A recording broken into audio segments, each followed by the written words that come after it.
اللہ تعالیٰ اور ہمارا یہ بھی ایمان ہے کہ اللہ کے سوا کوئی بھی عبادت کے لائق نہیں ہے. جھکنا صرف اللہ کے لیے، نماز صرف اللہ کے لیے، روزہ صرف اللہ کے لیے، رکوع سجدہ صرف اللہ کے لیے. وہی ہمارا معبود ہے اور اللہ ہی ہمارا مسجود ہے. اور ہم اس بات کی گواہی دیتے ہیں کہ محمد صلی اللہ علیہ وسلم اللہ کے بندے ہیں، اس کے رسول ہیں، اور آپ نے رسالت کا حق ادا کر دیا، امانت امت تک پہنچا دی.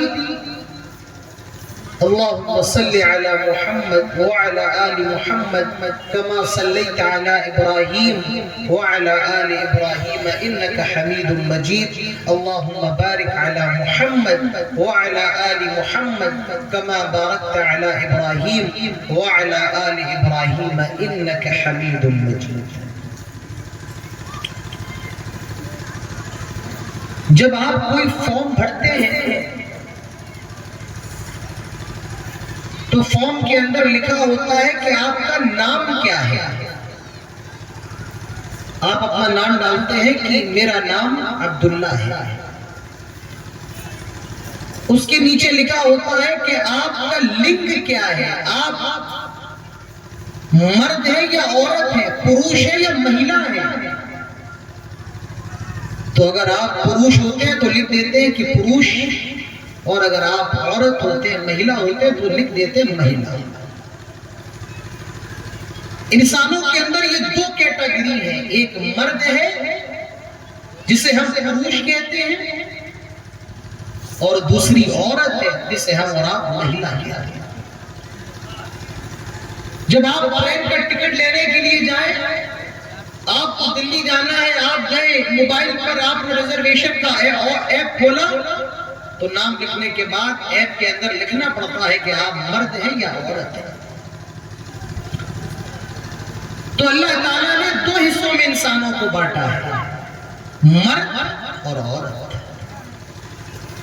آج کے جلسے میں آپ کو یہ بتاؤں گا،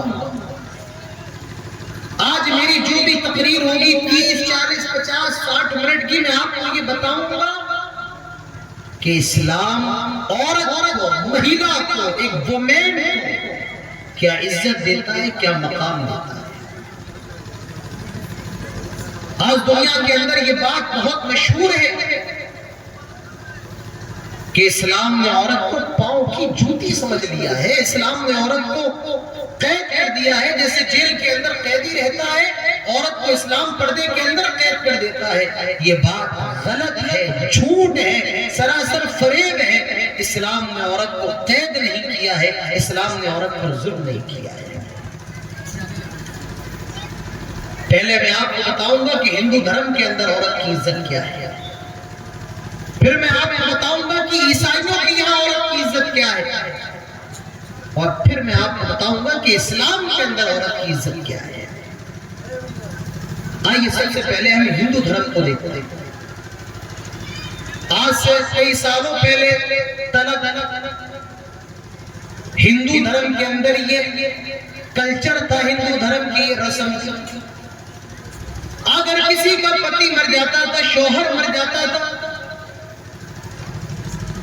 اور جب اس کے پتی کی لاش کو، اس کے شوہر کی لاش کو چتا میں جلایا جاتا تھا تو بیوی کو اس کی چتا کے اندر ڈال دیا جاتا تھا. جلتی ہوئی آگ کے اندر پتنی کو پھینک دیا جاتا تھا. تیرا پتی مر گیا، اب تجھے بھی دنیا کے اندر رہنے کا کوئی ادھیکار نہیں ہے، تجھے دنیا کے اندر رہنے کا کوئی حق نہیں ہے، اب تجھے دنیا کے اندر رہنے کا کوئی ادھیکار نہیں دیا جاتا ہے. اس کو ستی پرتھا کہا جاتا تھا. اب جا کر کے یہ ہندو دھرم کے اندر سے ختم ہو چکی ہے، لیکن ہزاروں سالوں تک ہندو دھرم کے اندر یہ پرتھا، یہ رسم ایجاد رہی. تو ہندو دھرم کے اندر عورت کی ویلیو یہ تھی کہ اس کے شوہر کے ساتھ، اس کی شوہر کی چتا کے ساتھ زندہ بیوی کو جلا دیا جاتا. میرا کسی دھرم کی بھاونا کو ٹھیس پہنچانا نہیں ہے، بلکہ میں آپ کے سامنے ایک تجزیہ پیش کر رہا ہوں اور یہ بتانے کی کوشش کر رہا ہوں۔ آج جو لوگ یہ کہتے ہیں کہ اسلام نے عورت کو قید کر دیا ہے، اسلام نے عورت پر ظلم کیا، اتیاچار کیا ہے، بس آج کی تقریر ملکوں میں آئینہ دکھانے کی کوشش کر رہا ہوں۔ تو ہندو دھرم کا میں نے آپ کے سامنے کلچر پیش کر دیا کہ پتنی کو پتی کی چتا کے ساتھ جلا دیا جاتا تھا۔ اب آپ عیسائی دھرم کے اندر ذرا سا جھانکتے ہیں، عیسائیوں کا عقیدہ یہ ہے، جیسا ہمارا عقیدہ ہے کہ سب سے پہلے اللہ تعالیٰ نے حضرت آدم کو بنایا، عیسائی بھی یہی مانتے ہیں اللہ تعالیٰ نے سب سے پہلے آدم کو بنایا۔ جیسے ہمارا یہ عقیدہ ہے کہ اللہ تعالیٰ نے حضرت آدم کی پسلی سے حوا کو بنایا، عیسائی بھی مانتے ہیں کہ اللہ نے آدم کی پسلی سے حوا کو بنایا۔ جیسے ہمارا عقیدہ یہ ہے کہ شیطان نے آدم اور حوا دونوں کو بہکایا، کیونکہ قرآن کہتا ہے فَوَسْوَسَ لَهُ الشَّيْطَانُ، شیطان نے دونوں کو وسوسہ دلا دیا، دونوں کو فریب میں ڈال دیا۔ لیکن عیسائی اس معاملے میں الگ بات کہتے ہیں۔ عیسائی کیا کہتے ہیں؟ عیسائی کہتے ہیں کہ شیطان نے آدم کو نہیں بہکایا، بلکہ شیطان نے آدم کی بیوی کو بہکایا اور ان کی بیوی نے حضرت آدم کو بہکایا، یعنی حضرت آدم کے گناہ کی ذمہ داری عورت پر ڈال دی، عورت کو مجرم قرار دے دیا۔ یہ عیسائیوں کی یہاں عورت کی عزت ہے، عورت کی توہین ہے، عورت کی ذلت ہے عیسائیوں کی۔ اور عرب کے لوگوں کا عرب کے لوگوں کا حال میں آپ کے سامنے کیا بتاؤں؟ آئیے میں آپ کے سامنے سورۃ النحل کی دو آیتیں پڑھ دیتا ہوں۔ وَإِذَا بُشِّرَ أَحَدُهُم بِالْأُنثَىٰ، اور زمانے جاہلیت میں جب کسی کو یہ بتایا جاتا تھا تمہارے گھر میں لڑکی پیدا ہوئی ہے، اور میں آپ کو ایک نکتہ بتاؤں، اللہ تعالیٰ فرماتا ہے بشرا، جب کسی کو خوشخبری دی جاتی ہے کہ تمہارے گھر میں لڑکی پیدا ہوئی ہے، لڑکی کی پیدائش کو اسلام نے خوشخبری سے تعبیر کیا ہے۔ اگر کسی کے گھر میں لڑکی پیدا ہو جائے تو لڑکی مصیبت نہیں ہے، لڑکی زحمت نہیں ہے، بلکہ لڑکی تو رحمت ہے، لڑکی تو اللہ تعالیٰ کی طرف سے نعمت ہے، لڑکی مصیبت نہیں ہے۔ آج ہمارے یہاں بھی کتنے لوگ ایسے ہیں۔ دیکھیے آپ لوگ ایک چیز کا خیال رکھیے، جب جلسہ ہو، تقریر ہو، تو آپ لوگ یہاں وہاں نہ بھاگا کریں، اور اگر آپ کو بھاگنا ہے تو آپ پہلے بھاگ جائیں۔ ہم کوئی قوال، یہ قوالی کی مجلس نہیں ہے، یہ کوئی مشاعرہ نہیں ہے کہ آپ نے کسی شاعر کو بلایا، اچھا لگا تو سنے ورنہ بیچ میں اڑتے رہے۔ یہ مجلس اہل حدیثوں کی مجلس ہے، مجلس کے اندر بیٹھنے کے بھی آداب ہوتے ہیں، طریقے ہوتے ہیں۔ ہم اور آپ میں کتنے لوگ ہوں گے جو بھی گٹکا کھا رہے ہیں، کتنے لوگ ہیں مجلس کے اندر بیٹھ کر کے گالی دے رہے ہوں گے اس پنڈال کے اندر بیٹھ کر کے۔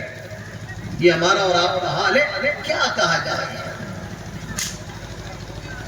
تو مجلس کے اندر بیٹھے ہیں قاعدے سے بیٹھے۔ اللہ تعالیٰ فرماتا ہے جب کسی کو زمانے جاہلیت میں یہ بتایا جاتا تھا، خوشخبری دی جاتی ہے تمہارے گھر میں لڑکی پیدا ہوئی ہے، ظل وجهه مسودا وهو كظيم، اس کا چہرہ غصے سے کالا ہو جاتا تھا، یتوارا من القوم، اور وہ اپنی قوم سے منہ چھپائے پھرتا تھا، یتوارا من القوم من سوء ما بشر به ایمسکه علی ہون ام یدسوه فی التراب الا ساء ما یحکمون، اور وہ یہ چاہتا تھا کہ ذلت کے ساتھ اپنی بچی کو پالے یا دفن کر دے، الا ساء ما یحکمون، اور وہ اپنی بچیوں کو قبر میں زندہ درگور کر دیا کرتے تھے، زندہ زمین کے اندر دفن کر دیا کرتے تھے۔ میری ماں، میری بہنوں ذرا غور تو کرو، زمانے جاہلیت میں لڑکی کی پیدائش کو عار ذلت سمجھا جاتا تھا، پیدا ہونے کے بعد اس کو زندہ زمین کے اندر دفن کر دیا جاتا تھا۔ آئے میرے بھائیوں، اللہ نے آپ کو بیٹیوں سے نوازا ہوگا، آئے میری ماں بہنوں، اللہ تعالیٰ نے آپ کو بھی بیٹیوں کی ماں بنایا ہوگا، بیٹیوں کی بہن بنایا ہوگا. آپ کی بیٹی کو اگر تکلیف ہو جائے، بخار آ جائے، آپ کٹیہار کے اچھے اچھے ہاسپٹل میں لے کر کے جائیں گے.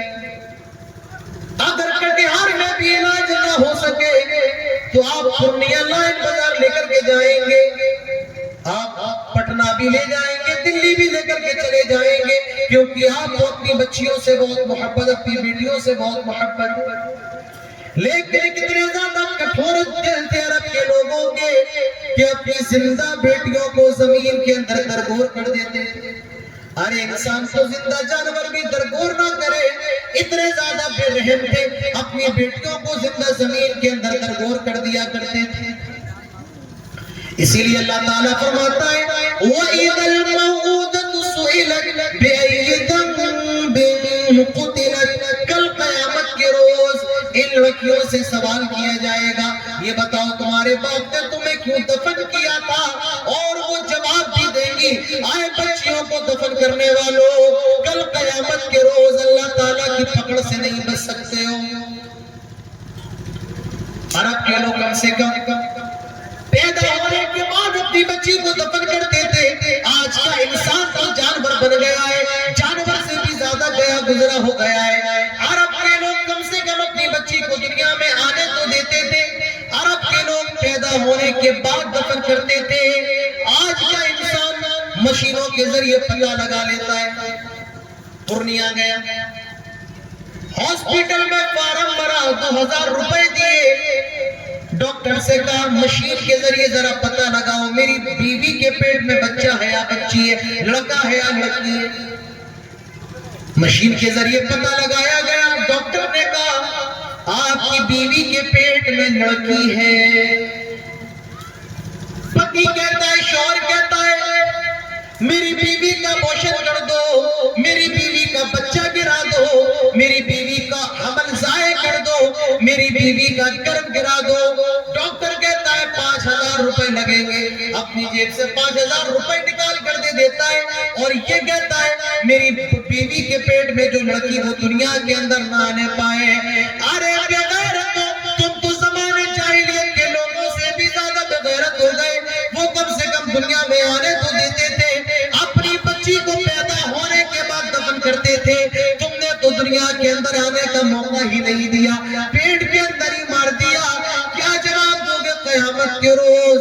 یاد رکھو اللہ تبارک و تعالیٰ کی جہنم تمہارا انتظار کر رہی ہے. وَإِذَا الْمَوْءُودَةُ سُئِلَتْ بِأَيِّ ذَنبٍ قُتِلَتْ. کل قیامت کے روز یہ لڑکیاں گواہی دیں گی، جواب دیں گی آئے میرے رب، میرے باپ نے میرے ساتھ یہ کیا تھا، اس نے مجھے ہاسپٹل کے اندر لے جا کر کے میری ماں کے پیٹ میں قتل کر دیا تھا. آئے اللہ میرے باپ کو نہ چھوڑنا، اس نے مجھے زندہ زمین کے اندر گاڑ دیا تھا. آئے اللہ میرے باپ کو پکڑ لینا، جس کو معاف نہ کرنا. کل قیامت کے روز یہ بچیاں تمہارے بارے میں گواہی دیں گی. غور کرو، پتی پتنی کو جلا دیا جاتا تھا. عیسائیوں کی عورت کی عزت نہیں ہے. عرب کے لوگ پیدا ہوتی زندہ دفن کر دیتے تھے. لیکن اب ذرا میرے پیارے اسلام کو دیکھو، ذرا اپنے دین کو دیکھو، دھرم کو دیکھو. آئے مسلمانوں، آج میں بڑے افسوس کے ساتھ کہوں گا آج اسلام کی ترجمانی تم سے نہیں ہو پاتی ہے. تم جلسوں میں تو آتے ہو، تقریریں تو سنتے ہو، لیکن جب کسی غیر مسلم سے گفتگو ہو جائے تو تم اس کے سوالوں کا جواب نہیں دے پاتے ہو. جانتے ہو کیوں؟ تم جلسے میں جلسہ سننے کے لیے نہیں آتے. تم جلسے میں مولانا عادل ریاضی صاحب اتر پردیش اٹاوا سے آئے، کیا کہیں گے سننے کے لیے نہیں آتے ہو. تم آتے چلو میلہ دیکھیں گے، تم آتے چلو حلوہ پراٹھا کھائیں گے، جلیبی کھائیں گے، دوستوں سے ملاقات ہوگی. اگر تمہارا جلسے میں آنے کا مقصد یہ ہے دوستوں سے ملاقات ہوگی، جلیبی کھائیں گے، تو بیکار ہے تمہارا جلسے میں آنا. اپنا کار کا اور اپنا بائک کا 200 روپے کا پیٹرول نہ پھونکو، کیونکہ تمہیں اللہ تعالیٰ ثواب نہیں دے گا، کیونکہ تمہاری نیت ہی نہیں ہے کہ تم آ کر کے جلسہ سنو. اللہ کے نبی فرماتے ہیں اللہ کے نبی فرماتے ہیں انما الاعمال بالنیات، عمل کا دار و مدار نیت پر ہے. جب تمہاری نیت ہی جلسہ سننے کی نہیں ہے، بیکار ہے تمہارا جلسے میں آنا، بیکار ہے تمہارا یہاں پر بھیڑ بڑھانا۔ اللہ تعالیٰ کی یہاں بھیڑ کی کوئی حیثیت نہیں ہے، اللہ تعالیٰ کی یہاں کوانٹٹی کی کوئی حیثیت نہیں ہے، اللہ کی یہاں کوالٹی کی اہمیت ہے۔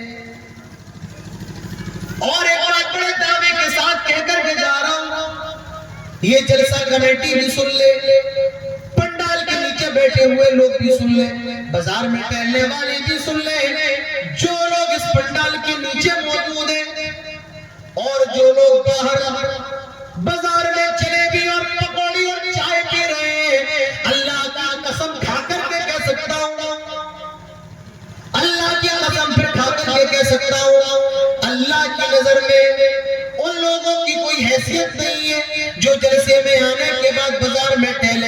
اللہ کی نظر میں ان کا مقام زیادہ بلند ہے جو جلسے کے اندر پنڈال کے نیچے موجود رہ کر کو سننے کی کوشش کر رہے ہیں۔ آئیے میں آپ کو ایک حدیث سناؤں، شاید آپ نے آج سے پہلے نہیں سنی ہوگی۔ اللہ کے نبی صلی اللہ علیہ وسلم فرماتے ہیں، ان للہ ملائکۃ یطوفون، اللہ تعالیٰ کے کچھ فرشتے ایسے جو گھومتے رہتے ہیں زمین کے اندر اور دیکھتے ہیں کہاں پر اللہ تعالیٰ کا ذکر ہو رہا ہے، کہاں پر قرآن پڑھا جا رہا ہے، کہاں پر رسول اللہ صلی اللہ علیہ وسلم کا فرمان پڑھا جا رہا ہے، اور جہاں کو یہ محفل نظر آتی وہاں پر آ کر کے بیٹھ جاتے ہیں۔ فرشتے آپ کے بغل میں بیٹھے ہیں لیکن آپ کو پتا نہیں ہے، فرشتوں کو دیکھ نہیں سکتے ہیں۔ فرشتوں کو آدمی کب دیکھتا ہے؟ کون جواب دیتا ہے؟ انسان فرشتوں کو نہیں دیکھ سکتا ہے، فرشتوں کو کب دیکھا جاتا ہے؟ کوئی ہے؟ فرشتوں کو کب دیکھا جاتا ہے؟ بالکل صحیح، اس نے کہا اللہ تعالیٰ آپ کے علم میں اضافہ کریں۔ فرشتوں کو کب دیکھا جاتا ہے؟ موت کے وقت۔ اور جب فرشتے کو دیکھ لے تو آدمی کچھ بھی نہیں دیکھ پائے، جب اس کو دیکھ لے پھر کچھ نہیں دیکھ پائے۔ تو اللہ کے نبی فرماتے اللہ کے کچھ فرشتے ایسے جو زمین کے اندر گھومتے ہیں، جہاں پر اللہ تعالیٰ کا ذکر ہوتا ہے، قرآن پڑھا جاتا ہے، نبی کی حدیثیں پڑھی جاتی ہیں، اس محفل میں آ کر کے بیٹھ جاتے ہیں، اور جب یہ محفل ختم ہو جاتی ہے اللہ تعالیٰ کے پاس جاتے ہیں۔ اللہ تعالیٰ فرماتا ہے تم نے میرے بندے کو کس حالت میں پایا؟ وہ جواب دیتے ہیں اے اللہ تیرے بندے تیرا ذکر کر رہے تھے۔ اللہ تعالیٰ ان سے سوال کرتا ہے مجھ سے کیا مانگ رہے تھے؟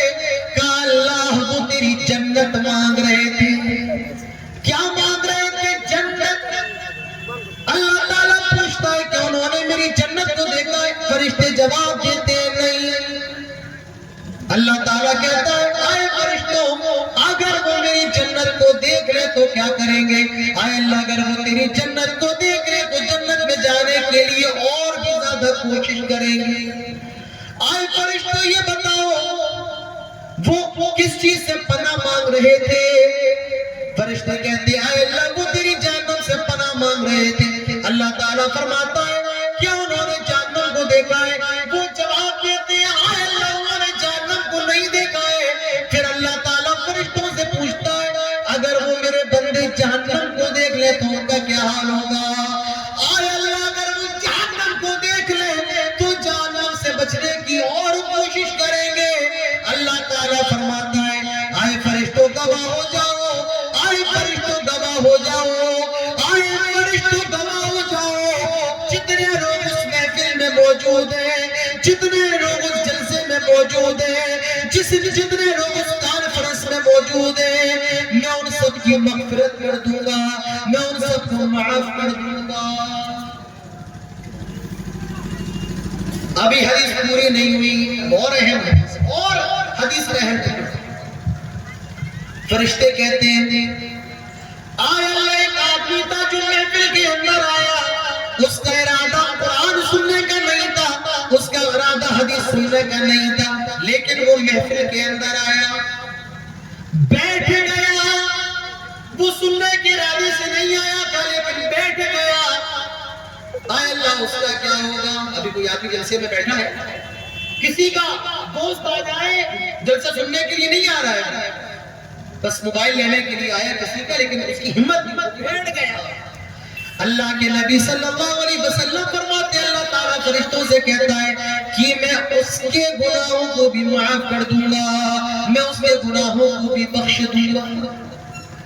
میرے بھائیو، ہم اور آپ اس محفل میں بیٹھے ہیں، آئے اللہ کے بندو ذرا احترام تو کرو اس محفل میں بیٹھنے کا۔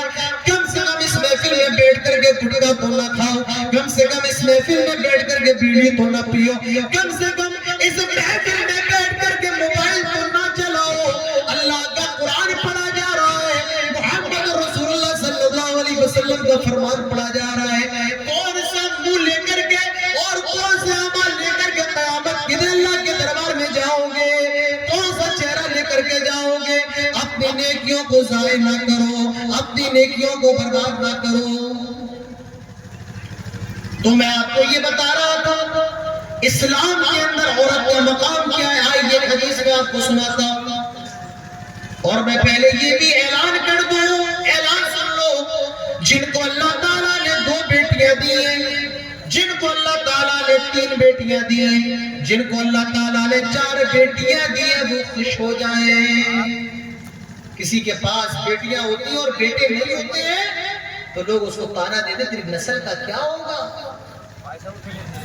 کتنا پیسہ کمائے گا، کتنی بچیوں کی شادی کرے گا۔